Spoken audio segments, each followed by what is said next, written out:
ariyo kuganyigwa Pep Guardiola yatanguye kurira hafi ku munota wa mbere Iswa niki ko match ega Arteta kinye match mu 3 ya nyuma nawo ni match ndiba muga kibazo nabonye muri City kitandukanye n'ibibazo biri mu yindi migwi kabisa bro enda ubwiye ikintu gihari ikintu naravuga nabonye muri Man City no kwibagira ko barondera ibikombe bagenda banze benjoyinga ibikombe batwaye sivyo hanyuma basubire bagarukiye baka project kuko meme na Arsenal Tana kora itsinda Man City 5 kuri kimwe wakabonye Lewis Skiri yasore ni mwiza kabisa yasinza gatsindo keza kabisa sore ni mwiza kabisa igitsiro ciza urana ko mu defenseur umusatirizi umupeti n'umusirimu tubive ko shaho reka ID je naguha none bayizi ko mashako tubigumwa kuri oya ntaco nawe nyene nejo kuko West Ham uyu munsi sinzi yuko aza kuyivana amezi je nta kibazo kusikira nabonye muri Manchester City ikibazo kiri muri City kirenze ico Pep Guardiola yokemura kuko uretse ko bahuriranye n'umugabo witwa Kai Havertz sinzi gutsinda ibintu muri kino gihe rimwe na rimwe siya bimufata si kibazo kiri muri Man City kuko batanze ibitsindo hafi bibiri vya mbere ndetse ino sezo ugiye kuraba muri Man City nibo bwa mbere kuri Pep Guardiola bashobora kumara inkino nk'izi gusa ugasanga bamaze gukora amakosa 8 ava mu ibitsindo direct amakosa 8 ejo bare bakoze kosa rigira 8 riva mu ibitsindo direct kuri Pep Guardiola bwa mbere mu mateka narababwiye reka nongere mbisubiremo umugwi witwa Arsenal niwo mugwi ufise stabilité muri axe ikindi naco Arsenal niwo mugwi hajya mu gihugu cy'Ubwongereza mwiri ya Big 6 bafise icitwa axe imaranye sezo zibiri minimum iyo axe yagiye kinana inkino zirenga 25 ko kabisa sinzi kico kintu uri kugitaho ahantu Arsenal honyene ya Gabriel Martinez hamwe na Nuzenya nako Gabriel Margareshe na William Saliba ahantu Arsenal honyene yasa n'ifise intambanyi cari gihe yatanga agasore kitwa Tierney Kylian Tierney kari guca ku ruhande ariko yagatanze kubera iki bararaba muri Kylian Tierney eske Kylian Tierney mu myaka imbere mu myaka 3 nimba turiko turubaka equipe ya projet ubwo Tierney azofitinga muri project buriya hari umukinye mwiza ushobora kurekura kubera ko ubona uti ndamuhaye icizere uyu mukinyi gihe jewe nzoba ndamukeneye niho nzomuburira cyane like babakinyi b'imyaka 31 32 atarabasatirizi ari babakinyi b'inyuma donc ikibuga kigabuye mu incero zitatu uyu mukinya kina hagati akoresha inguvu nyinshi muzorabe keshi bamanika ibirato hakiri kare cyane kabisa aba bakinyi bakina inyuma rimwe na rimwe bobo iyo bagiriwe amahirwe yo gukina mu ma equipe akomeye aho hantu barahaguma mugabo akeshi uzorabe bano bakinyi b'inyuma basazira mu ma equipe mato kuko dufate nk'ubu William Saliba wa Arsenal ugiye kuraba aragwarurira mu myaka yiwe yose akubwiye ati match yose na jam nahura n'abasatirizi bakomeye kandi nabwirizwa kubafata mugabo nk'ubu ndagwe nk'akaroro nk'iki gisore Zuma cyo kwa West Ham nimba wewe uri umukinyazi nka Havertz mutsinze igitsindo nibaza kuba bamubraininga bavuge ngo urumva ngo ananiwe gufata Havertz akubwira ati defense ya Burnley yarananiwe defense ya Watford yarananiwe defense donc bari baratara ko equipe ziba ziri ku rwego rwo hejuru Arsenal rero yazanye Julian Timber umusore afise karite zibiri afise karite yo gukina muri axe birumvikana kunywana n'aba bagisiyari William Saliba na Magalhaes biroroshe ikindi naco iki gisore Julian Timber kiri form bijanye no gusatira kidi yuko batumberanye na Martin Odegaard afise amahigwe y'ibice 60% byo kugutsinda kuko bwitimba gwaduze rwahagarara mu mwanya wiwe ubona Martin Odegaard mu buryo bwo kuzibira Odegaard akakwireka mu buryo bwo gusatira ico ni kimwe ikindi naco sinzi kiki kintu muri kukibona narabivuze reka n'ubundi ndabisubiremo iyi equipe yitwa Arsenal irikira dependa kuri Declan Rice cyane mu bijanye n'inyubako zo gusatira kurusha uko Declan Rice yogaragara mu bijanye n'inyubako zo kugira iki zo kuzibira mugabo bano bakinyi bakuyereka bivanye n'agaciro wabahaye Declan Rice ndisiri yuko uno munsi avuga ati ndafite ide n'abakunzi ba Arsenal nimba ekipe yarankuye muri West Ham ikangura miliyoni zirenga 100 nuko hari ikindi kintu jewe mbwirizwa kubafasha ni hahandi usanga Declan Rice ari yambugita y'ubugi bubiri avuga ati nimba uri hasi ndagukurayo nimba uri hejuru ndagukurayo. Hanyuma Arsenal ifise wamumenyereza uno munsi ariko aragira iki ariko aramenyera nta bibazo mwizamu afise uno mugabo Dawidi Rai numwe mu banyezamu bameze neza haba ku Marorance haba mu bijanye n'amasave numwe mu bagabo bameze neza. Arsenal ni equipe ushobora gusangamwo umurida inyuma ndavuga uno musore azwi ku izina rya William Saliba usanga yifuzwa n'ama equipe nka Real Madrid. Hagati mu kibuga Arsenal usanga ifise abarida apana umwe canke babiri. Thomas Partey yakinye mu mugwa Atletico Madrid ari umwe mu bakinyi Atletico Madrid igendera ko hagati mu kibuga ndetse bari baranamufavorije imbere y'umugabo witwa Rodrigo Cascante. Ico kintu ni kintu gihambaye cyane. Imbere y'umugabo witwa Rodrigo Cascante Thomas Partey bari baramugize nimero ya mbere cyane. Then ari muri Arsenal ari kumwe na Declan Rice ari kumwe na Martin Odegaard avuga ati niyerekanye muri championnat biragoye iki gihugu ca Norway kizonshira kuri scene international mbumukinyi w'igihangange n'imiburi burinje muri 30 ba Ballon d'Or no mukinyi n'ivya kina rondera. Hama ku ruhande rw'imbere novuga ngo ufise Martinelli ni umwe mu bakinyi bavyutse neza ashobora kugucenga ku rwego wewe utokwibaza. Then ugaca wongera ukaraba Leandro Trossard yahawe umwanya ahabwa umwanya kandi ari kumwe n'umugabo yitwa Kai Havertz. Kai ashobora kugutsinda n'umutwe, Kai ashobora guhuza hagati mu kibuga ndetse n'umusatirizi. How Arsenal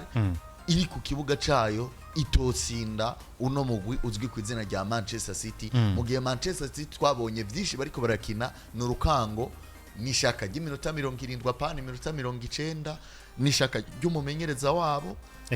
hamwe nuko rero novuga ngo baba batonze nabi kumumenyereza azi kwiga no gusesangura uno musi Pepe biroroshe kumutsinda. Hanini je siza kuba ngaruka cyane kuri iyo nyubako ya Arsenal ni equipe yubatse kandi musi ivuga iri kigerezana ba kugera ku musaruro w'ivyo bubatse. Ero musi erega wanashima ushaka unareke ico no kwita i defense yabo urukora uno munsi Martin Odegaard na Thomas Partey mvuga amazi kwakina hagati mu kibuga neza sivyo. Sinzi ko muri kubona iyo Arsenal ifise hagati umugabo witwa Thomas Partey tubona Odegaard mwiza sivyo ukacushira ko no musebe ta Declan Rice nawe nyene ko mvuga ko arazagize iki ameze neza ubona ko bazi yavuze Arteta ari kumukinisha muri sous-forme y'umusatirizi gusumba ko yoza korganiza umupira kuko sinzi ko muri ko muraba muze muri Arsenal bitandukanye igihe cyose tafise Thomas Partey. Binga mu bintu biri gukomeza no muri Arsenal ko Thomas igaruka mu bihe byiza ni Thomas Partey. Uribuka ko mwaka uheze numwe makinyi ba Arsenal bagize imvune nyinshi kushika na board ya Arsenal yumvira ku musora. Bavuga dusore Thomas Partey uwo bitwa Mikel Arteta ati uno musore naho muri goma ku musohora ndacamukeneye. Uno munsi sinzi ko aravye match Thomas Partey mvago Thomas Partey ateye match izanatsinda igitsindo ndetse ugiye kuraba Eddie Manchester City ntibigeze bakinira hagati kubera ko hagati ya Arsenal enda ubwire Arsenal yatanguje hagati mu kiga abakinyi batatu bashobora gutsinda yaba Declan Rice yo gutsinda yaba umugabo witwa Martin Odegaard yo gutsinda noneho Thomas Partey yaje gutsinda sivyo bisobanura ko no munsi turetse na defense turetse nino defense Arsenal meme na hagati mu kibuga imeze neza cyane gose mugabo ndabubwire bahuye na Man City no munsi si Arsenal gusa Sporting ntiyo muri Champions League gute bine yabateye sivyo ni equipe no munsi Man City tuvuga ngo imbere y'imigwi ikomeye turibaza akabaza ngo mbega match irahera Man City maze gutsindwa bingahe gusumba ko twokwibaza ngo mbega Man City iraza gutsinda bingahe equipe runaka bamva ngo bahuye ikomeye sivyo bisobanura ko no munsi ntiyabaye debut ikomeye ko Man City na Madrid bahuriye muri 16e de finale muri Champions League ntiyabaye debut ikomeye kubera iki Man City si equipe uno munsi nivyo ni equipe ikomeye iracyakomeye kwizina kandi ndavuga ngo biragoye ko warigeze kuba umutware cyangwa umukuru w'igihugu ushake manda yawe ushaka ihere umare imyaka 2 cyangwa 3 uri umusivile sivyo uwo muhuye wese aho kantu ni kabura sivyo meno mu gihugu mva ngo baragira iki barakora ko wigeze ko umukuru w'igihugu no munsi Man City nibihe binyarutse kuri Man City kuko no munsi nimba projet yawe mva ngo twari bikombe rufise Kevin De Bruyne uracamufise wari ufise Bernardo Silva uracamufise Eric Gunde kandi waramugarukanye naho ubona ko nyuma kuva kwa Barcelona si Gundogan no vango Pepe Guardiola nununza mpaka mu sokoro vango sinzi no munsi kwari kumureka sinzi no munsi kwari kumureka kugira ngo sinzi no munsi kwari kumureka kugira ngo iyo misokoro igwire hanyuma zamu nunuze mu nyuma sivyo uno munsi Man City rikura Rodrigo Cascante umwe mu bakinyi no vango uno munsi ubona Arsenal kukavuga ngo nivyira hagaze hose mugayira ihagaze ku mugabo witwa Martin Odegaard sivyo muri projet yabo bisobanura ko uno munsi Man City ni equipe nko nayo kubwiye bagiye gura na equipe yose mvango yari yose mu Bwongereza baza ngo mbege equipe ikomeye iratsinda Man City bisuno bingaye ku buryo ariko buryo Man City yaje imbere ya Chelsea ukumva ko Chelsea iri capable yo gutsinda Man City cyane sivyo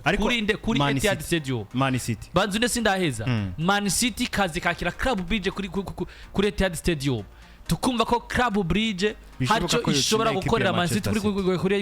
kuri Etihad Stadium ivyo rero nvango bebeshise kuri ya etape equipe bon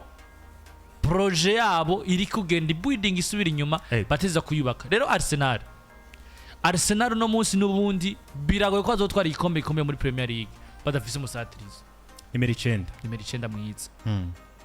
iyo Arsenal barafise umutiwere mwiza wabonye imvanga imipira Kayavetse yahushije yego kabisa sivyo kandi umunsi reka Kayavetse ariko kinishwa muri system y'umusatirizi mugabo siko kina sivyo siko kina cyane numukinya bakenera liberté mu kibuga sinze kuribana n'ibitsinda ari gutsinda noneho neje vyamufashije nuko Manchester City yaje kubasatira cyane hanyuma ukaduga kuri contre attack akaza kuronka ama espace hagati mu kibuga ashobora gucamo haca badangere ni haca gora ntabwo yigeze ba muri ya equipe mvango yabasatire cyane baza kudefenda ku buryo isanga ni muri buri ari umwe hagati y'abakinyi ba Man City uwo sikayafite cyo kurico gitsindo magabo uri Man City umusatirizi nka Erling Braut Haaland ubuzi ngo meme naho iyo bahagaranye na Gabriel Margaresh diwere hejuru mu mutwe gutsinda igitsinda yagitsinze bahagararanye Arsenal rero ifise abakinyi beza ku mande ko na Ethan Nwaneri ndaho ameze neza naho nta mahirwe ndamuha muri project ya Arteta ameze neza uretse gusa ko yari yagiye mu mvune mu misi Kenya ariko mugabo yari ameze neza kuva hagaruki yasubira ukacubona Leandro Trossard ukaba ufise Bukayo Saka na nabonye shawo Martinelli umunyajamaika bamusomeje ku nturire Raheem Sterling bamusomeje ku nturire Arsenal nta kibazo ifise mu ipoto David Ryan mwiza nta kibazo ifise inyuma imeze neza cyane gose nta nikibazo ifise hagati mu kibuga no mu busatirizi bakeneye umukinyi rero ntuzotwara ibikombe Pepe Guardiola ibikombe byari byaramujabuze bya Champions League yabanje kuzana harandi yego kabisa rero bisobanura ko niye migi yatwaye ibikombe ikaza muri prezo gutwara ibikombe dafise abasatirizi beza how Chinawe nibuka erega ikibazo ujya kiri muri Arsenal bafise uburyo bumwe bwo gutsinda ukuza gutuma igitsindo Bukayo Saka niko gituma Havertz niko gituma Martinelli niko gituma Nde niko gituma Odegaard ntabwo bafise wa mukinyi uzovuga ngo muri za situation za nyuma tumiteze ko ibitsindo uyu ari hajya tumiteze ko ibitsindo erega ni nka kujya kuntu batsinze igisindo kijya ca Pate Gaza yuko bijya nuko biboneka gake bahuye na Man City burya iyo bataronka kijya gitsinda na Man City umugani wabahiziriye iri gukoresha abasatirizi muri defense bose abidogiye bakaje kurondera ibitsindo Pepe Guardiola yakinishije basore babiri Marmouche na Haaland acashiramo Savino na Foden nibaza none ahakoze iki Isho cyatumye hagati mu kibuga batitora ariko bahizi je nabonye equipe ya Manchester City burya yari kwiragaruka nubwo tubivuga gutyo kuko baheruka gutsindwa match igenekerezo rya 2021 mu kwezi kwa 12 batsindwa na equipe ya Aston Villa uretse izindi match za Everton barazivuye ko za Leicester City West Ham bayitsindane baraza kwa Brentford banganya biri ku bindi bakira equipe ya nako bagendera Ipswich bayitsinda 6-0 Chelsea bayitsinda 3-1 ndetse ni match yacikurikirana ya Arsenal burya Pepe Guardiola ikibazo afise je nibaje ndavye na match yejo ikibazo Pepe Guardiola afise gishingiye he neza na neza kugira ngo tere tunabivako ucoba gishingiye kuri tactique ziwe akoresha canke gishingiye kuri effective yiwe akakanya afise Patrick City ntabakingira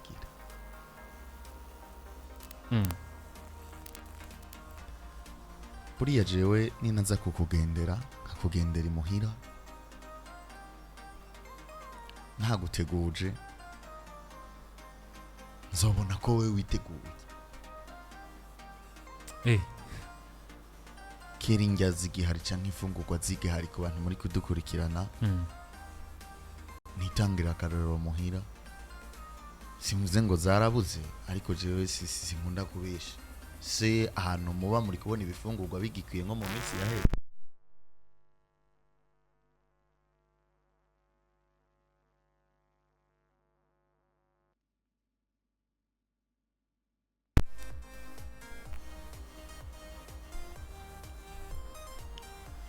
urumva ntabwo ibifungurwa biri kuboneka mu minsi yeze Patrick sinzi ko iri jambo iwanyu bigeze kuba barikoresha ngo genda udahe igikombe cy'ibiharagi urenze ko urushi sinzi ko icyo kintu bigeze kuba genda udahe igikombe cy'ibiharagi urenze kurusha icyo kintu cyarabaye iwanyu cyane kabisa cyarabaye cyane aho nasanze abantu je sinzi ahantu babikuye ariko umenga bavuka hamwe bose icyo kintu uremeze ko iwanyu cyabaye cyane kabisa iwacu cyarabaye uyu munsi iyo mvugo ndakikaragabanutse yo kuvuga ngo urenze ko urushi ahubwo ugo rushi dufate nk'aba bene wacu usanga dufate abantu ntidukora ubuzi bumwe nk'aba bantu usanga ari aba engineer bo mu gikoni ndabita uko onye ndazi ko bari baradukurikirana agufasha ugo rushi warurengejeko acha kubwira ati ukomeze ushire kurushi ni wakwizikiro uzombwire nzoyagukata ukwezi guhetse rumva mabuja biragenda bigaga bikayonga bikagira iki biyonga urazi yo bigurigwa biyonga urazi kilo cy'ibiharagayo kigezeko ne nakubwiye udaha igikombe rero hari gihe ubu umutetsi ukabuza uti Patrick yagakwiye kuba afungura ibi Edi yagakwiye kuba afungura ibi mugabo ndaza kuba ndabiteka bibe biki kandi nta kintu na kimwe kibabaza umutetsi nko kubona agira coma amakara nko kubona agira coma umwanya agira teke utuntu no kwita ubusa utuntu tutaza gukwira utuntu tudafashe utuntu tutaza gukwira abantu bagire donc abantu bitegura imfungurwa ziwe twa tuntu basi baza kwifyeta ku muntu iyi Manchester City imeze uko nyene neza reka mbaho uburero bwihuse birasaba ko nsubira inyuma imyaka 2 mufururizo mu mugwa wa Manchester City kugira ngo shobore kuba ninyarukiriza reka nje muri saison ya 2020-2022 Manchester City ikiri muri wa mukenyuro wa bane batatu buriya Pepe Guardiola yashikiye ku mukenyuro wa bane 2-3-1 yaranawukuye muri Bayern Munchen iyi ekipe sinovuga ngo yakinye inkino nyinshi cyane reka tugaruke muri sezo abakinyi ba Manchester City bakinye inkino nyinshi hafi umwe basi yahatswe gushikana inkino zigera kuri 50 reka nze muri Premier League muri Premier League nifuza Manchester City match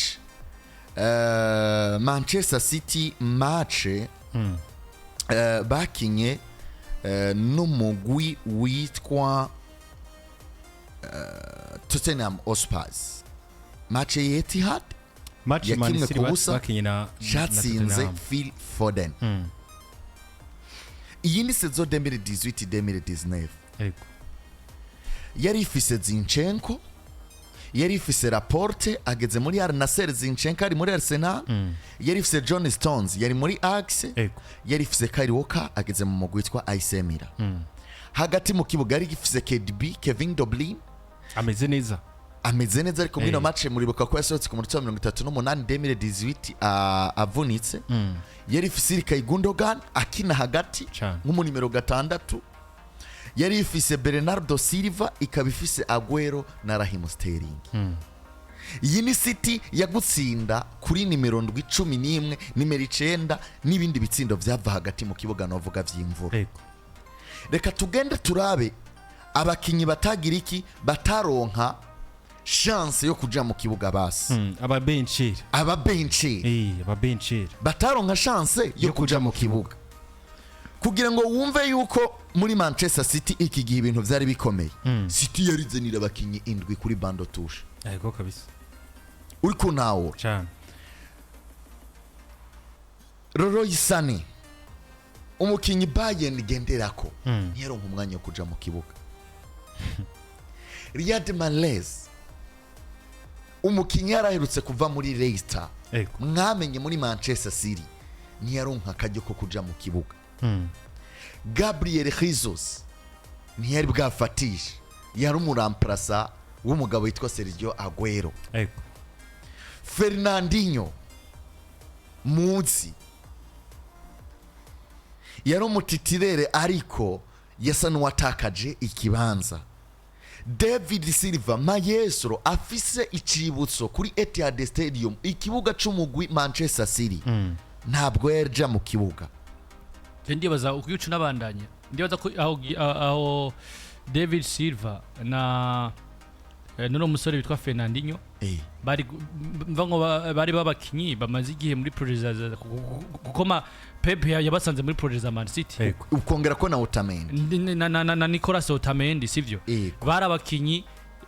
bari kuva muri project za Man City kuko ndakwibutse ko Pep Guardiola agishikaya yashitse umenga ari gukubura sivyo una munsi presque equipe mvago tunaravye equipe una munsi Pep Guardiola ko rakora cyangwa yamufashe gutwara ibikombe ni bangaye bari muri equipe yasanzemo ntabo. Sawa. Urumva ko Pepe harigiye yicaritse babakinyi uvuga uti uko biri kose barice kuri bando touche bashobora kuja mu kibuga bakagira ico bamumariye umwanya n'umwanya canke abo yashizemwo naho n'abakinyi bakiri bato. Umugani wa Edi ari muri project iyi ni 2018-2019 yari 2018-2019 iki gihe bayize batsize Arsenal batsinda Chelsea batsinda Man U batsinda Liverpool ndavuga phase retour. Izi equipe zose zitwe zikomeye muri Premier League barazitsinze. Yego kabisa. Aho turi kumwe reka tuje rero sezo yejo bundi aho novuga ngo hari 2021-2022 City indani mu kibuga yari ifise uwitwa Ederson, Wao Cancelo, Ruben Diaz muri axe, Aymeric Laporte ku ruhande Zinchenko, Fernandinho na Rodri bakaba babiri yabaprashije ku nimero 6 acakinisha uwitwa Kevin De Bruyne nk'umu nimero 10 Jack Grealish 9 Sterling na Gabriel Jesus ku mpande. Nshaka tugaruke kuri bando touche. Iyi niyo bando touche ya nyuma ngire ndababwiye. Riyad Mahrez kuri bando touche, Phil Foden kuri bando touche, Gundogan kuri bando touche, Cole Palmer kuri bando touche, Bernardo Silva kuri bando touche, Nataniake kuri bando touche, Rick Mbete kuri bando touche, Egan Lee kuri bando touche, Zach Stephens kuri bando touche. Bamwe mu bakinyi batashobora kuza muri 18 ndabakubwiye wotangara. Nusome en 2024 twinjira muri saison ya 2025 ejo bundi raba 2025-2026 Manchester City iri guhura novuga ngo n'utubazo tugiye dutandukanye aho ikina n'umugwi witwa Arsenal bakanyambikwa ibitsindo 5. Nyumviririza equipe mvuze ko abakinyi baheze ndafise ikintu mba naravye. Iyi equipe ifise Brotering Arande asenya akavoma numwe mu bakinyi beza. Iyi equipe iri kurondeza gukinisha aho zakina Kevin De Bruyne ku nimero 10 iri kwashira umukinyi yitwa Omar Marmoush w'umunya-Egiputa yagiye mu mugwi wa Eintracht Frankfurt ku buntu avuye mu mugwi witwa Wolfsburg yavuyemo Kevin De Bruyne akwije ibitsindo birenga 10 na pass decisive zirenga 20 muri Bundesliga. Niwe mukinyi agira kabiri ku mugabane waramaze gufasha mu bitsindo byinshi. Umva iki kintu uri mu kibanza cha Kevin De Bruyne uyu munsi Omar Marmoush ava muri Egypt. Umugwi Manchester City wamukuyemo Eintracht Frankfurt bamuguze miliyoni zirenga 70. Uyu Omar Marmoush umugwi Eintracht Frankfurt nyuma yo kumudandaza ku miliyoni zirenga 70 bamuguze amafaranga ubusa, bamukura mu mugwi Kevin De Bruyne yavuyemwo. Kevin De Bruyne yavuye muri Wolfsburg afise pasi zirenga 20, banatsinze Bayern Munchen match ya remontada sinzi kuyibuka ico gihe. Kandi Bayern y'umugabo azwi ku izina rya Pepe Guardiola amuzi yaramubonye. Mugabo Omar Marmoush niwe ahagaze mu mwanya wa Kevin De Bruyne. Umwe yaguzwe ubusa, undi yaguzwe miliyoni zirenga 87. Rero ndiko ndakubwira ngo Omar Marmoush nivyo n'umukinyi mwiza, mugabo si wa mukinyi uyu munsi twoharura ngo azosubirira Kevin De Bruyne mu mezi 2 canke mu mezi 3. I system ya ba Pep Guardiola y'abanya-Espanyol yaba Pep Guardiola ugashira ko meme naba ba Mikel Arteta ba Luis Enrique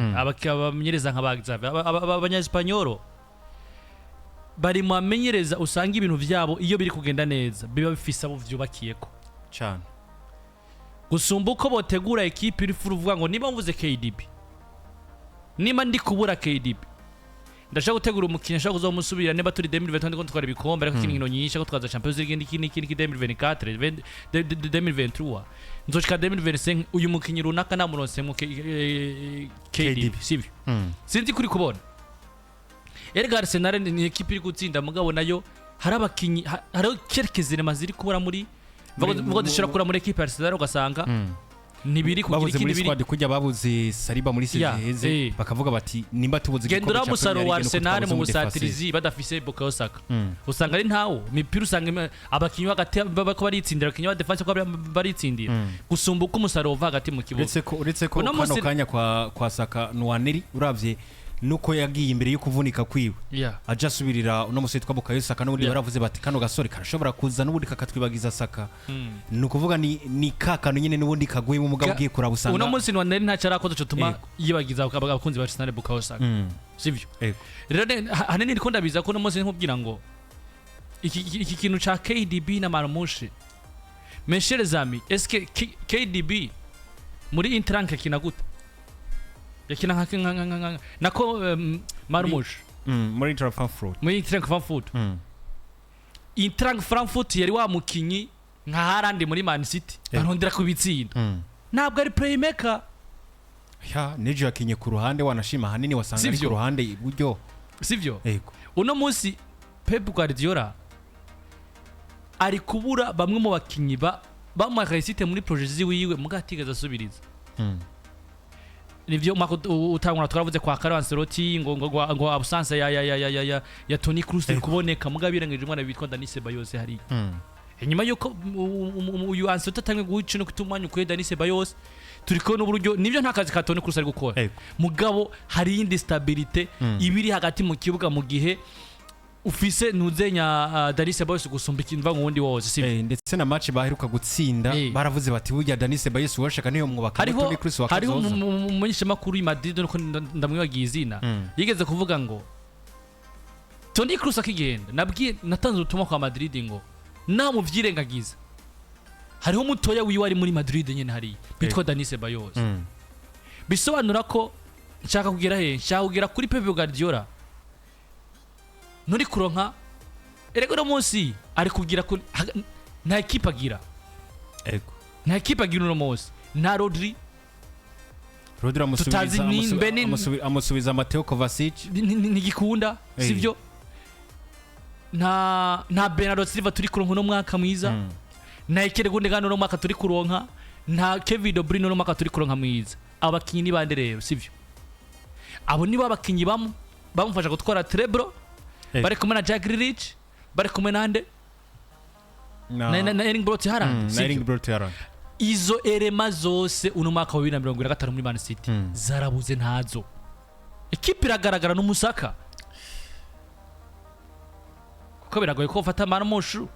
après des semaines ngo umushikanye muri equipe umakazi ntuze KDB yakora ariko Guardiola ari yahura hari ikintu kimwe tera tunabisoza we kwicara ku ishifo hari ico zo gutwara shifo gifutisho nyine bivana nantu gira uce oya ça dépend n'impuzu ba wambaye n'impuzu kandi uba wambaye nantu gira uce ko igifutisho kiba cera pe niho koko kubwira uti genda wicare hajya oya kwera nibisanzwe kitari kibifu igitabo cimatera nka kiriya basi c'igitabo okay oya nibisanzwe nibisanzwe kiriya ni ikintu wicaye ko direct gica kigira iki gifoba kirafoba ariko uhagurutse kikasura yani ucicaye ko kiramanuka mugabo ukivuyeko gisubira muri areta normal ibaze rero nshinshiramwe urushinge indani ibaze nshinshiramwe urushinge kwinjira korohewe cyane hako rero wovuga ngo ngiye kwicara ku gifutisho kubera ko ndazi kiraza gufoba ndakirusha ibiro ndaza kwicara ameze neza wopfuma wicara kwibuyi uzuti jewe nje kwicara kwibuyi somodo sikuse uko kibabaza urabizi bon je nicaye bon nta n'umuntu aza kubwira ati none ntubabara ku gisusu oya nicaye kwibuyi nzini nicaye kwibuyi bro Mourinho niyo mpamvu ari umumenyereza akomeye dusubire mu mateka je ntabwo nopfa ntwaye Pepe nabonye Mourinho nibibaho ntabwo nopfa natwaye Pepe nabonye Sir Alex Ferguson canke nabonye umugabo yitwa Arsene Wenger nibibaho aba bose uvuze ni babandi babona ngo urikanza n'ujya mu Kenyi ashobora kuzomara kino mu myaka 3 canke 5 iri imbere Eddie turashaka abakinyi turashaka umukinyi ukuye muri Leganese ashobora kuza gafitinga muri projet zawe ku buryo ushobora kubwira boss cyangwa umufana wa equipe utuye umuntu twamuguze miliyoni 200 ndacari ko ndamwubaka sezo iza reka kora amakosa sezo iza bizoba bimeze neza erega Pepe Guardiola sumumenyereza yarabudije mugabo uno munsi n'umumenyereza ashobora gukora kuri pression adashaka gusporta pression nawe ingorane afise umubatsi arondera bubatswe hama akabashiramwo izo tactique ziwe n'ubwo twemeruko duheruka ryari Pepe Guardiola ntari mamenyereza ashaka gutora umukinyi akiri muto ngo bamurondera ku version nziza sivyo nivyo abiheruka muri Barcelona mugabo mbe Barcelona kiyagiye nawe siwe yubaka nuko yahere muri La Masia bien sûr yari kumwe nabo muri La Masia sivyo nabo nyuma gusohoka kwa Barcelona ivyo yarazanye Cole Palmer yarazanye Phil Foden yagerageje kwerekeza muri Bayern biranga acavayo Cole Palmer nenda kubaza nimba wari umumenyereza ufise ijisho wewe wari kurekura Cole Palmer kandi wanarekuye Riyad Mahrez warekuye Riyad Mahrez ahubwo warekuye Gundogan ariko muga Pepe Guardiola bijyana uno munsi utaratora Phil Foden ashaka kumara sezo yose ari mwiza seza kayimara tukamura ngo mu bakinyi beza vraiment umwuvuga ukaraba Phil Foden arimo uno munsi umwana nka Lamine Yamal ashaka kuza mu myaka 2 akaba afuze ibyo Phil Foden yakoze hari n'ikindi kintu je nagiriza Pepe kurusha abandi bamenyereza ndabira Chelsea 2004-2005 abakinnyi ari fise Chelsea 2004-2005 Chelsea 2004-2005 muze kundabira na Arsenal 2002-2003 Edi undabira iyo ushobora kuronka byihuse ndabira Arsenal Chelsea nashitse Chelsea ya 2004-2005 ya ego abantu nanje ndaze kuba ndabaha Manchester United 98 saison 98-99 Chelsea ya Jose Mourinho muri 2004-2005 nuko yari fise mwiza mugabo witwa Kuchidini nako Kudicini yari fise umusore witwa Pete Gray ndetse na Peter Cech inyuma yari fise umusore witwa Blige muri defense yari fise umusore witwa Jiri Jarozic yari fise Ricardo Carvalho yari fise umusore witwa John Terry yari fise umusore witwa Babayaro yari fise Ferreira yari fise umusore witwa Grant Johnson Robert Hath ndetse na Garas ndetse na Watt muri Premier League yarangije ari akangahe iki gihe iki gihe 2004-2005 ekipe yitwa Chelsea Football Club yarangije mu kibanza ca mbere n'amanota 95 irusha Arsenal ya kabiri amanota 12. nico nashaka kukubwira abantu ushobora kuvuga ngo football yarahindutse tuvugisha ukuri Benfica rizika kumomora yikuriye abakinyi muri Alzarkimare aba Bangel Di Maria amaso yababonye abamenyereza bababonye ubwa mbere bariko barava mu mwuga uyu munsi technology niri muri ba Pepe Guardiola kurusha ikijanye na tara ushobora kuba ufise tara udafitinga mu mikenyuro yiwe agakurujita akagutufisa impano mugabo bahize umenye ko hari abamenyereza baba ari beza mu ivyo bya detection de tara mugabo hari n'imigwi bashikamo bakibura cyane none musi nka Ruben Amorim wo muri Sporting Portugal ni wari muri Manchester United byamunaniye kuduza urwego rw'abana bakiri bato uriya mu gihe twari tumuze muri Sporting ko yubatse equipe nziza y'abakinyi from nowhere Sporting yubaka bakadandaza mugabo uno munsi muri Manchester United arubaka kugira ngo bamwake umusaruro niyo filozofi niyo filozofi buriya rero jewe nemera ko ni ibintu bibiri iyo ikintu ugikora kubera utegekwa n'ubwonko ico kintu kirapfa mugabo iyo umutima utegeka ubwonko bushikora cyane kurushiriza uko ubwonko bwotegeka umutima wawe ibi bintu bigaragarira hanye sinzi ko Dioza akaduha Arsenal yamaze sezo idatsinzwe nariko ndaba iyi equipe ya Chelsea ya 2004-2005 ya Mourinho bari bafise mu busatirizi Didier Drogba ibitsindo avuye Didier Drogba umunya-Cote d'Ivoire yaravuye muri Basel yaravuye muri Marseille yaravuye muri Marseille nyuma yo guca muri Genga ndetse na equipe yitwa Lomance Didier Drogba yarariyo yarafise umusore yitwa Arjen Robben yarafise igisore cyatsinze cyane gose cyitwa Gutsinda cyo muri Iceland kino cyose cyariko kirakina n'umusore yitwa Philippe Oliveira nubwo uyu wewe ntiyanakoreshejwe ariko mugabo ufise ubusatirizi bwa Arjen Robben Didier Drogba ndetse n'umusore yitwa Gutsinda aba basore nibo banakinye na match nyinshi cyane zishoboka muri equipe ya Chelsea muri iki gihe nico nako ndakubwiye za projet za babamenyereza bari bakomeye mu minsi yeze zafashwe na Rasenball Leipzig ziza gufatwa na Borussia Dortmund ndakubwiza ukuri ububona izo equipe ntaco zihomba ku mugabane wa Buraya ziragera kure Borussia Dortmund imigwi nka Aston Villa yagarukanye ba Emery Unai we wakubonamwo tara akaguha ico cizere za Nottingham Forest izi za Nottingham Forest za Bournemouth zifise abo bamenyereza akubona na tara akavuga ati no gukora bikagenda neza atana pressure mugabo zifise n'abamenyereza bo kubona tara sivyo bakagukora ukamera neza wamara kuba umukinyi ukomeye bikabanira kugutwarana ibikombe bikabanira ibintu mu bisuri nca bikango bakomatse reko menye no munsi kubera iki Antonio yangavuye muri equipe ya Man U nta cizere bamuhaye yes Ten Hag ya mwansi uno munsi mbere passer wa equipe muri Nottingham Forest Chris Wood atsinda bitatu harimo ipasi 3 zande za Antonio Eranga hakaca bizinde equipe za Man City ziyowe n'umumenyereza mukuru nka Pep Guardiola zitura Antonio Eranga muri Nottingham Forest bakamuzana muri City gutwara ibikombe basi abamenyereza bose baraba kuvuga hari umwe azi kubaka equipe akoresheje aba Pep hari n'undi azi kugira abo bastar mu gihe gito amaze mu menyereza Zidane ni umukrasa amamenyereza bavuga afise ico no kwitare zitanziza Zidane jewe munasha Zidane wamenyereza bakomeye sindamwumva nta kinara kuri no muco nyemeza ko umumenyereza akomeye kubera iki nawe narawo muri projet yidugije yubakiye ariko niwe yatweretse Pep Guardiola simu niwe yatweretse ubusatirizi bwa Morata Zidane mushama amenyereza ahubwo beza yakoze iki kuko ere guraba ingene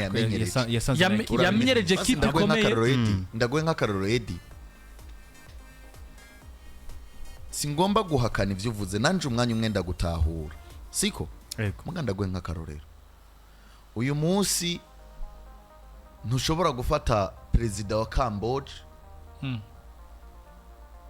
yarabaye perezida wa Cambodia nivugiye perezida wa Cambodia ngo wewe wize ruguru wiga ku ishuri rimwe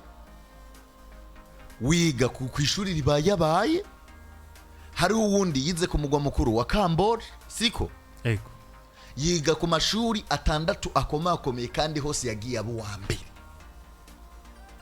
Nshobora guca umubwira rero ngo we naho uri perezida ngo nta cizere ngufitiye, ngo icizere ndakibona muri uriya yize ku mugwa mukuru, yize ku mashuri nk'atana akomakomeye kandi hose yagenda abo wa mbere. Vyose bisabwa na bivana niyo politike yayo. Nukuvuga ngo Edi byose mugabo umva ko byose bivana niyo politike. Oya sindaheza aho ngomba gushika. Nukuvuga ngo Edi iyo maze kuba uwa mbere uba witwa uwa mbere, ikiba gisigaye nukuraba wahiganywe n'abandi. Zidane rero raba bijya yatwaye nurabire ngo nta migwi myinshi yagiye acamo, raba bo yabitwaye. tuvuze amenyereza beza tuharura vyinshi, ndakuvuga ahubwo umumenyereza tuharura ivyo yatwaye, ivyo yatanze sivyo, nivyo yarafise sivyo. Ukavuga ngo igituma je ntaza nubundi Zidane erega ndakubwira igituma je nabako Zidane no munsi atarumenyereza no shaba amenyereza bakombo mvuza ari mu menyereza beza ko batwa bikombe sivyo, kuko Zidane mwiza tumonye muri equipe Madrid kandi ivyo birahagije sivyo. Mugabo yatwaye ibikombe bimusaba rero kuza agira muri ibi bihe vya Pep Guardiola arimo agira muri ibi bihe vya Pep Guardiola. Igitwaje no munsi mvuga ko Pep Guardiola umenyereza mwiza kandi mukabona soye kugaruka nimba inasozo ishora kuba igitamba kuri Pep Guardiola. Mugabo Pep Guardiola tugasura ko na Pep Guardiola mwiza muri projet wa Man City equipe azozimara kubera iki Zidane yageze mu bihe nk'ibi Man City irimo muri Madrid abahunze projet abasohotse muri projet abakinnyi abonye bariko baragenda wese yavuga ngo ndakuye bishoboka ko ngumana abakinnyi nk'aba muri mutama y'abantu none sinemeranya nawe ariko Zidane yarahunze vy'ukuri yahunze projet Madrid serikene kongera ko abandi bakinnyi bakomeye twayibereza yamwimye abakinnyi aravuga ngo sishobora kwemera yamwimye abakinnyi arambya ko Madrid yagiye abuza amahera yo kugira abakinnyi bakomeye yagiye no ku isoko ngo ngaho sishobora kwemeranya nawe. Zidane yabaye umuntu w'umugabo kuko yagaragaje Real Madrid y'ukuri ahiri. Erega harabamenyereza baza muri club yawe ukabaha ibyawe bagahatira ko bagasambura ivyo bahasanze ntibanagusigire na equipe. Uyu mugabo azwi ku izina rya Mourinho muri abo bagabo. Mourinho ashobora kuza muri equipe hakwiri akayubaka mugabo akaba wa mbere kugenda yisambuye. Avuye muri manu yasize amazi ntega abakinyi bose. Eske Zidane tuvugisha ukuri Zidane yoba yarasambuye Real Madrid? Ahubwo equipe yari yasambutse canke ni projet ya Peleze ubwayo yasambutse. Yari yasambutse bien sûr Ramos ayivamwo, uyu mugabo Emmanuel umunyaportugal ayivamwo, uyu mugabo azwi ku izina rya Cristiano ayivamwo, Modric combien de fois yagarukiye ku muryango, Toni Kroos combien de fois yarondewe nuno Pep Guardiola kagarukira ku muryango. Ubusatirizi bwa Karim Benzema eske bwoba bwaragiriwe renforcement ko Gareth Frank Bale wewe yari yaramaze kuba mu bibazo? Eske nta deception ya Eden Hazard wewe wari waraguzwe va muri Chelsea nk'umukinyi w'igihangange kandi Zidane ari wamurondeye ijana ku ijana bitakunze? Aho je mbonera ko Zidane yari n'umumenyereza mwiza. Raba amazina yasize nka Jude Bellingham, amazina yasize nka Jude Bellingham yaje kwa Ancelotti niwe yasize asida mu ayo n'amazina Zidane yasize propose yigu uko n'ukuri mon frère. Zidane shoka ko yasize aya propose abo n'abana uko n'ukuri sindiko ndakubesha. sinimvire kungene Zidane yasohoka saison ya 2020 bakaca baza kugura Bellingham muri saison ya 2023 uko n'ukuri. Kamavinga we bamuguze gute? Après des ans Kamavinga we n'abana ubwiye kuko ugomba urabe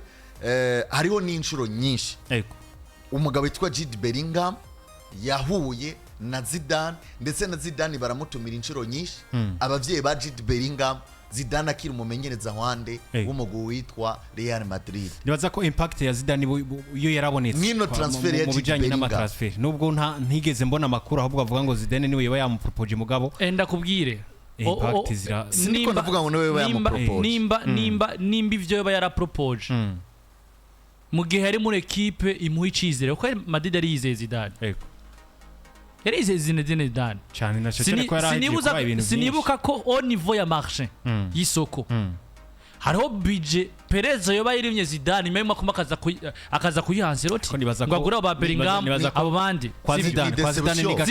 Zidane yatinye pression ya Real Madrid kuko wowe gato ucubandanya bahizi wewe ntiyarazi ko meme naho yobagura boshika batanga umusaruro kuko erega genda urabe muri project zamuhaye ibikombe muri Real Madrid nabahe bakinyi yoba yarashize akavuga ati Perez ati nimba nje gusubira bona Ancelotti canke se ndumereza runaka ngendera muri Borussia Dortmund par exemple nzanire umukinyi runaka sivyo unzane reka dufate kuri Bellingham ico gihe bandasinyishije bandeho reka kwa Zidane nta nabakinyi basinyishije nukuva ko yaje gutwara nico gituma no munsi rero wo Edi bagerageje gusinyisha no ku mafaranga menshi reka tuvuge ngo ntivyakunze Eden Hazard ntivyakunze mugabo erega Eden Hazard yaraje muri ituru ya kabiri ya Zidane ya uko biri kose ni Zidane yamugutse Zidane asubire witwa Santiago na kontra ya Eden Hazard ukaraba Chelsea ubufatanye kubagiraniye bw'iyo kontra na nono muguzwi ku izina rya Real Madrid yaho Madrid itwaye La Liga cigatwara UEFA Champions League zari miliyoni 10 cyane baca batekera Chelsea miliyoni 10 zari 10 imiliyoni 10 batekera Chelsea urumva ko iyo kontra yonyene iri mu vyatumye Perez aturumube uwitwa Zidane mwibanga rikomeye reka nkundire turi kuri Man City muga nkunde twitizere ya Madrid kurikije n'amanyereza bakomeye yego Ancelotti saison 2014-2015 kuko ibitsindo iva ngo ubusatirizi bwiza bwo ibitsindo hanyuma defense burya niguha ibikombe cyane sivyo mu gihe uri kubitsinda bakabigombora ibigombe muga ibitsino byo umva ngo rabironka ico gihe yarafise iva ngo groupe défensif ya Dani Carvajal Sergio Ramos Rafael Varane Pepe umunya Portugal yarafise Nacho yarafise Marcelo yarafise abasore nka Badiri Carabero abanitwa bamenye aba niwe yagirako Carvajal Ramos Varane Pepe Nacho Marcelo akaje gira ubusatirizi bwa BBC Benzema Cristiano Bale ukongera ko ba Jose Rodriguez ba Chicharito ba Raúl Thomas na Borja Mayoral aho yari Ancelotti 2014-2015 kuko 2015-2016 cyasubizwa na Rafa Benitez yinjiye itariki 3 z'ukwezi kwa mbere sivyo aza kuba 2015 aza kuba soka itariki 4 z'ukwezi kwa mbere 2016 itariki 30 afse squad ariko nta kintu yatanze ubwo mwaka umva ngo itariki 2016 nako 2018 nako 2004 janvier 2016 Zinedine acengera muri Madrid sivyo bwa mbere yari ahari nk'umusubirizi nako nk'icegera ca Ancelotti acagaruka nk'umumenyereza wa mbere umumenyereza asanga equipe iracayowe na Dani Carvajal hiyongemo Danilo Sergio Ramos Rafael Varane Pepe Nacho hiyongemo Lucas Vazquez Marcelo nabo Lucas Vazquez ni nawe yamushize inyuma mu bricora kuko yaramusatirizi kandi ico gihe nawe uribuka Lucas Vazquez na Asensio kuri zandi bari batatu yari Vazquez Morata na Asensio binjira ari batatu buvuye muri musatirizi muri Castilla iyo Castilla yari yarubatswe nande gahoro iyo Castilla yubatswe na Zidane none siyo yaravuye none sivyo mugabo yavuye muri Castilla abona ubwo peti butarabuduza kandi naba babiri nta nabandi na Morata muta na Alvaro Morata Alvaro Dani Ceballos Alvaro Morata yazanye generation y'ubupeti butatu yari Morata Vazquez ndetse na Nozenya na byari byifashe batanguye bagira batanguye bubaka generation yaba One Mata bavuga ati aba bakinye ntaco bazotumarira reka tubarekure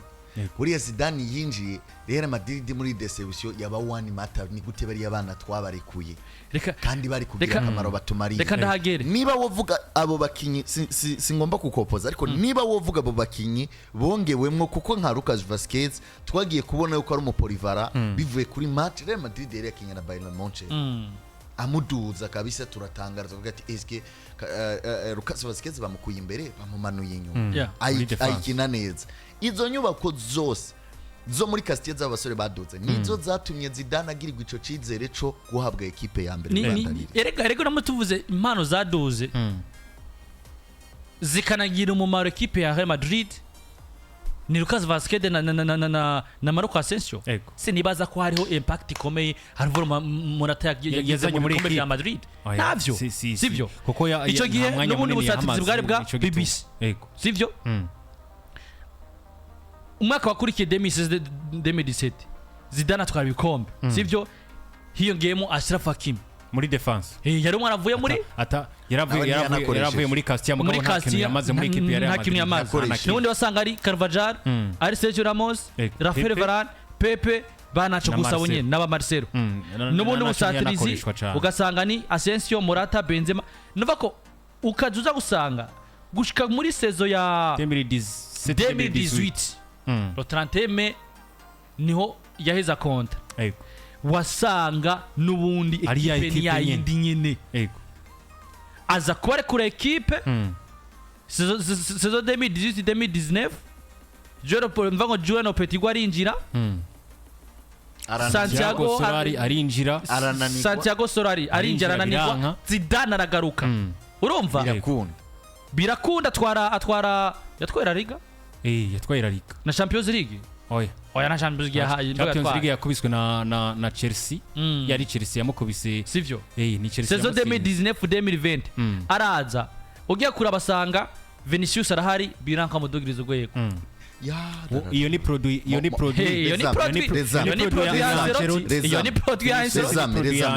ngo ni produit mutavuga ngo ni Zidane yaguma muri produit Zidane yaramugerageje cyane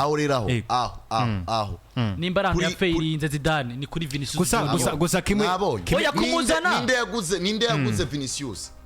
ninde yaguze Vinicius uyu mugabo Carlo Ancelotti tugombe dusubire muri AS Milan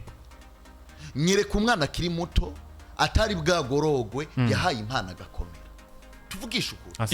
Ancelotti hera parcours we muri AS Milan unyereka umwana muto muri bariye bakinyi bose bibihanga ugomba ufate best 11 ba Carlo Ancelotti vuga utu yari muto Carlo Ancelotti yaramweretse ingene yambari mugabo no musi iyo ni Fabrice ya Ancelotti kandi biranga ndetse n'aka ni Ancelotti yarakora kuduza abakinyi kubera ntagira namba Rodrigo ntiyamugize ipfube kandi aramukinyi w'igihanga tuvugisha ukuri yamugize ipfube yahe ariko uramuzi Vinicius mwiza si Ancelotti Vinicius mwiza ni Ancelotti jecho ndacheme ni Ancelotti benda kubaza Bremu Diaz ni muri equipe ya Zinedine bakamutiza bagiriki siwa mugaruka Rodriguez Enjuru nigeze ko kubaza kino kibazo ndakubaza nti mon frère hagati ya primary school na secondary school ni hehe hantu wowe waranezero uvuga utahantu ndahasubiye nahagize umunezero mwiza Edi ndibuka yuko yanyishuye ati jewe muri secondaire naye ntanguye guca ubwenge byinshi ndiko ndakorera ko mwino minsi n'ibindi bitandukanye byinshi ndiko ndakorera ko mwino minsi ni ibintu nize muri secondaire wewe wanyishuye uti ni primaire kwe uti kuko muri primaire twarakina twariga niho hantu banakugorora ati education de base mfise nayikuye muri primaire reka iki kintu rero ndacibuka ihitware kiganiye ko reka ndanagitangika karorero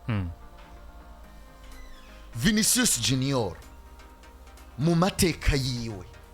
ko umva byari byarananiranye tuvugisha ukuri ntiyahawe umwanya ukwiye kwa Zidane yarahawe biranga yaracenga kagera imbere y'izamu Vinicius bikaba ndetse hari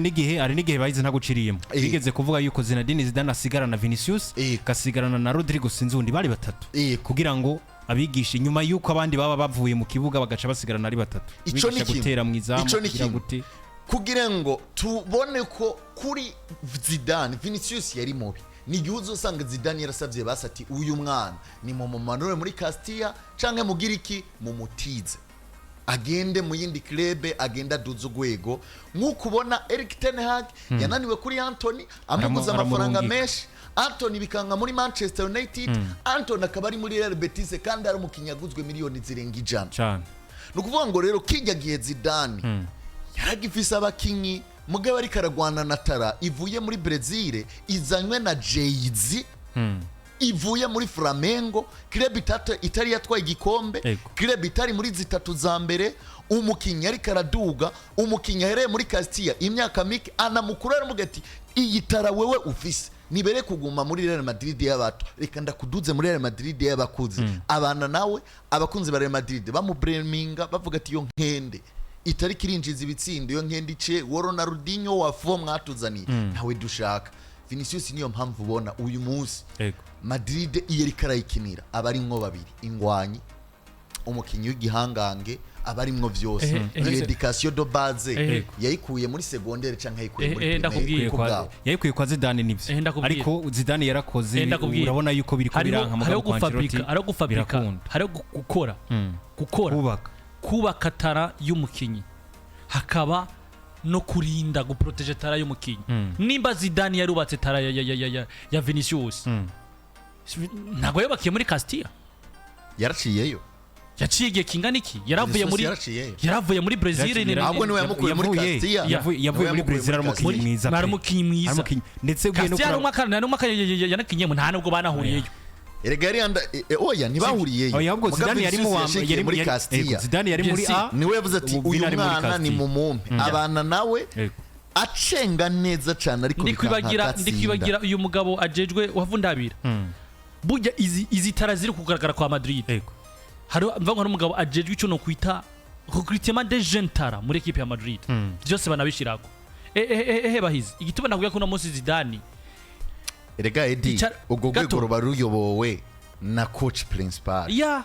ruba ruyobowe na coach principal none munsi nimba yaragezaho nenda kubaza mugabo direction ya equipe nishobora kugwa favor yo kuzana umukinyi mu gihe umumenyereza atakubwiye ico yifuza biragoye enda kubwire enda ikintu gihari nako nabo ikintu kijanye no kurematara no kuyirinda uno munsi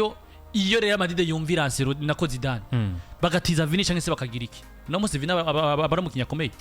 Ancelotti yabigarutse karavuga ngo sinigeze fabrica tara ya Vinicius icyo nakoze nagerageje guprotege tara yiwe ndamwereka uburyo tara yiwe yoyikoresha akaba umukinya komeye ije tutohuriza na mushake murabivemwo reka tugiye kubivamwa n'ubundi ugiye gufata tambwe Goroire Ngongo muri yatoze muri Musongati akina hagati mu kibuga nivyo rimwe na rimwe horatsinda muri Primus League tambwe Goroire Ngongo ukamutwara nko muri RC Berkane akaba mere wa championnat wa Botora Telecom muri Maroc agaca banamere bitere muri CAF Champions League biroroshe cyane ko mumenyereza mutwaye muri Maroc agakurizo Explorer tuvuga ko ari we yamugize icari muga tuvugisha ukuri Musauza yavuye mu gihugu cy'u Burundi ari umukinyi mubi kuva noneho Musauza n'umukinyi yubatse yavuye deuxième division ari bitere kuba ari karatsinda ari Gene Jouer mu biganza bya Floribeng ntitubona ko ari akantu kiyongeye none musi tuvugira Floribeng ngo niwe wakoze Musauza kuri uno musi mvango iyo hageze kuri Musauza sivyo ni tala nukuri musi Musauza biragoye dufate nko Musauza par exemple Vinicius Carlo Ancelotti yamwigishije amacengu ntiyamwigishije deplacement nivyo nakubwiye Ancelotti yabigarutse ko gukora tara yavuze ati Jesse nakoze tara ahubwo narayikiri bato reka nababwiye gatoya kwa kinyi bakiri bato uko ndavyibaza amyenze bafise role zibiri bakana ko bari ubwoko bubiri haro un fabricateur n'urinda iyo tara imvaho yo mukinyi ikintu kimwe Zidane ntabwo yafabrice tara ya Vini Vini umupira ntiyawi kuva kiri muto mu maraso ntiyawigiye muri Castilla yavuye muri inde muri Brazil muri Flamengo mugabo rero kakazi k'umumenyereza akomeye nka Zidane kari ngo yari gukora kuri Vinicius akarinda tara yiwe akanatanga umusaruro kari kagiye kumanira kwandi kwa Madrid erega Madrid yamuteka gusubiza Cristiano nawe ntabishoboye rero muri Man City umenye ko kwa Pep Guardiola hari icyo no kwita ibihe equipe zibamo sivyo bitavuze ngo umenyereza ni mubi bivuze ko equipe ikeneye iyindi nyubako none uno munsi ngire ndabaha ibintu gatoya ucu ibintu bitatu tunayive ko naranye twanabiranze ko cyane mugabo hari n'amakuru menshi abantu babanyotewe Premier League kuko nendababazi uretse Ernest Roth nawe nyene ngira ngo yasanze iyi Liverpool ya Ernest Roth yubatse na Jurgen Klopp nuko Ernest Roth yabaye umumenyereza mwiza nuko iyi Liverpool yo bayiha Zidane nawe nyine par exemple umumenyereza mwiza kuko tubimuze kwa Madrid abari gutwara ibikombe asanzwe afite abakinyi sivyo nukuvuga iki ariko gendura we Pep Guardiola byamutwaye umwana nganye kingo yitwe equipe nkuru muri Man City yamutwaye imyaka 2-3 niwe yayubatse uyu mugabo Mikel Arteta abazinyanga muri projet Arsenal no musi ni projet irimo abakinyi beza mugati itaratanga ibikombe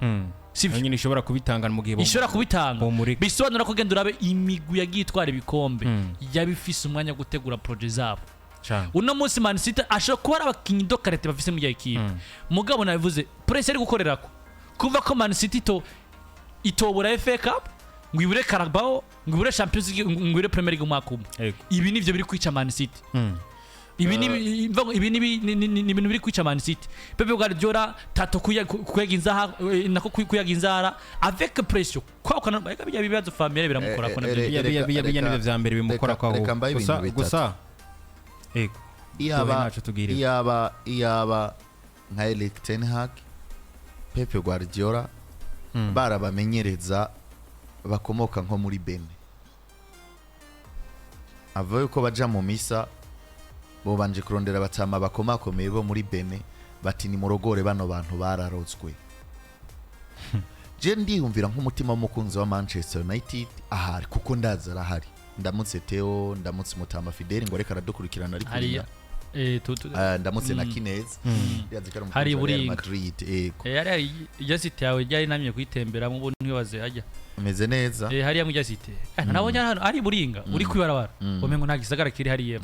kirahari igisagara cyagote turamutse Theo mugani wawe hamwe na Ejide ndetse na Gisazi urumva idikirisi reka nkoreke kino kintu ntunzane manyu muri ibintu hava mvugana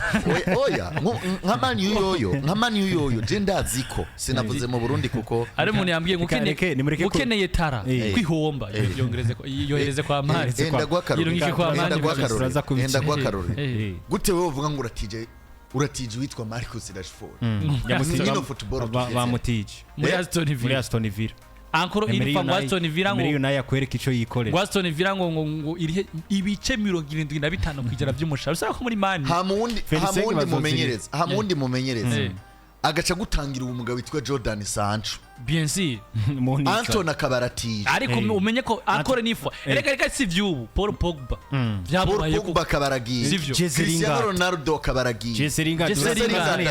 Morgan Schneiderlin ne manje matiche kabara kujanye Fred kabara kujanye Henrik Mkhitaryan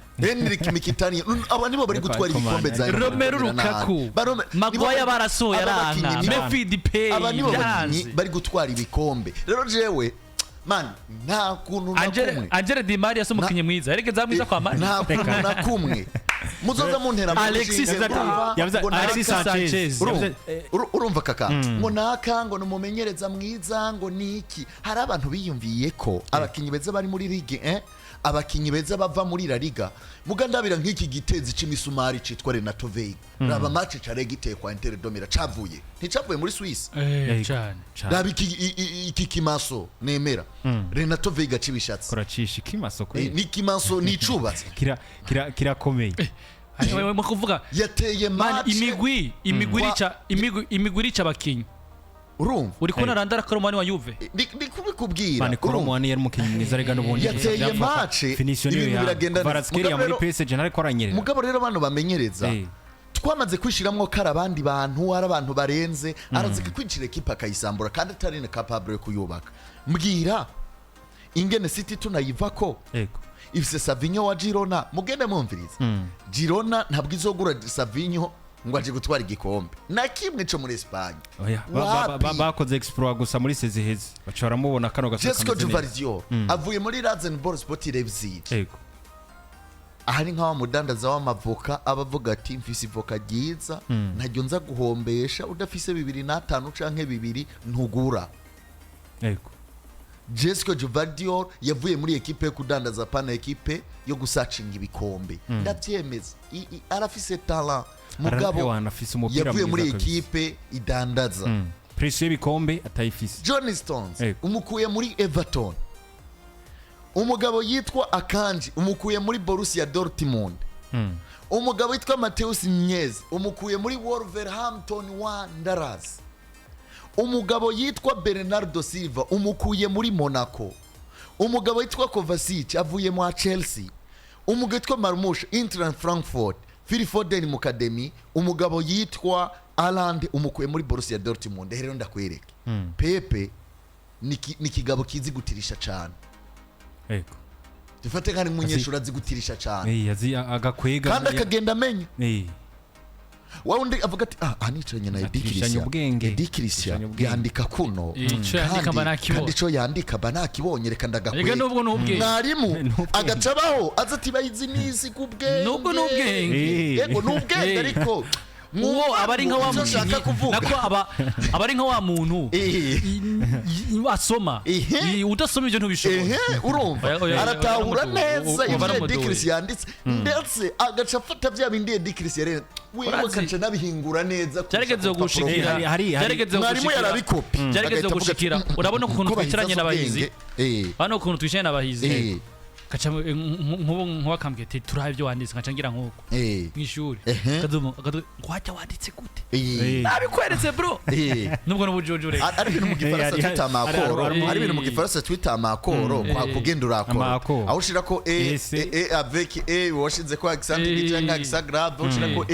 aho ushira agakofero akaduga kamano ibintu byo kugira amakoro hari gihe wewe wandika hari gihe wewe wandika ugasanga wagize akoro kandi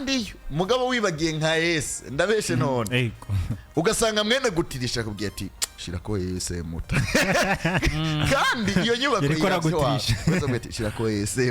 rero Pepe ari muraba cagenda atora yawe agacagenda akayifinyora akakwibagiza kiyo tarawe wigeze kuyitunga nuko rero jewe ndemeza ko ari Teta uko bikose ibyo ari gukora no mumenyereza afata risk uno musi nubwo mutsinda agukina ballon nzima yazanye agapeti match ya mbere nyine hashize nk'umunsi umwe gusa tereka mu kibuga ni kigudu mani football ari gihibana na jedo chance cyane nuko nabonye Mikel Arteta yatsindishwa n'abasore biwe na cicare ku makosa atandukanye bagiye barakorana n'abasore biwe Mikel Arteta ndetse na bricolage Mikel Arteta yatsindijwe n'abakobwa n'abasore biwe Mikel Arteta oya Pepe Guardiola wazi ko ari chance ntariko ndanavyiyumvira neza Pepe Guardiola yatsinzwe n'abasore biwe kuko nibo bamurishije cyane ba Phil Foden na Havara basura ku minota ya 72 ndetse aza gusina na equipe itwara Arsenal bisinde bigira kuri 5 kuri Kim Martin Odegaard umusitwa Thomas Partey Lewis Skelly ndetse n'umusitwa Kai Havertz na Ethan Waneri baza gutsinda ibitsinde kuri rwego Arsenal mugihe uno mugabo we yatsindiwe n'umugabo bitwa Erling Braut Haaland ndetse ni ku mupira wa rotanzwe na Savino